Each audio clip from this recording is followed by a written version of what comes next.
Let's give a brief basic usage overview of BetterAuth. So here they're going to use GitHub as an example, but remember that we added both GitHub and Google. So when we conduct a sign-in here, we're going to be using our Auth client that we created in /lib auth client. The way that we can get it follows this particular schema here. So the ID of the provider, it's a plain text string that you provide. So we're going to be using GitHub and Google. So we're going to provide GitHub and Google for the appropriate sign-in function call. Then we're going to need a URL to redirect after the user authenticates with the provider. So we're going to go over to home afterwards. So by default, it goes to / but remember for us in our landing page, it's going to be the public side. So we're going to be going to /home. Here they do /dashboard.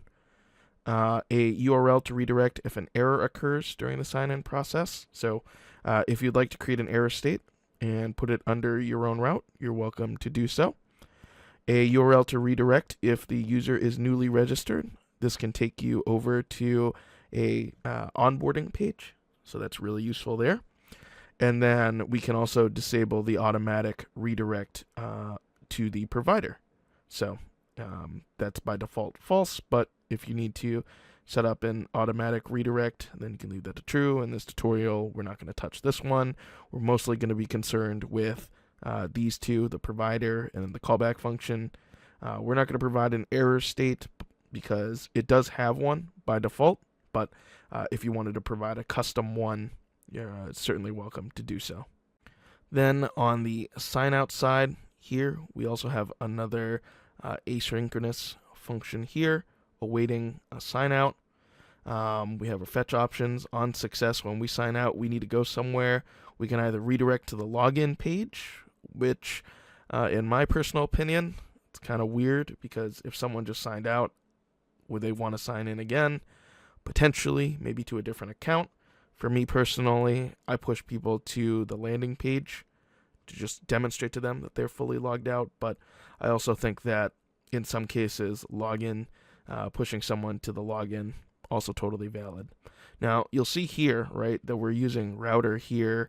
And in this one, it's already a part of the function to redirect. But in both of these cases, invoking this function, you're generally going to do that on the click of a button. And so on clicks in React generally are done in client components. So we're going to need to separate out a bit of our code into client components when it comes to signing in and signing out.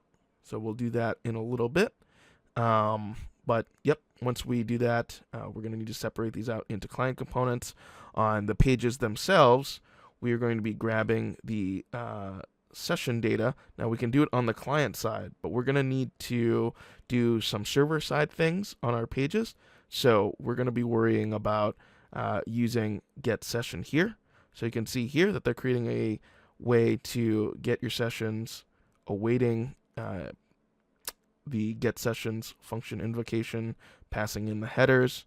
We can create a little wrapper around this to have a common function so we don't have to write this in every single one of our files. So let's jump into the code and do that real quick.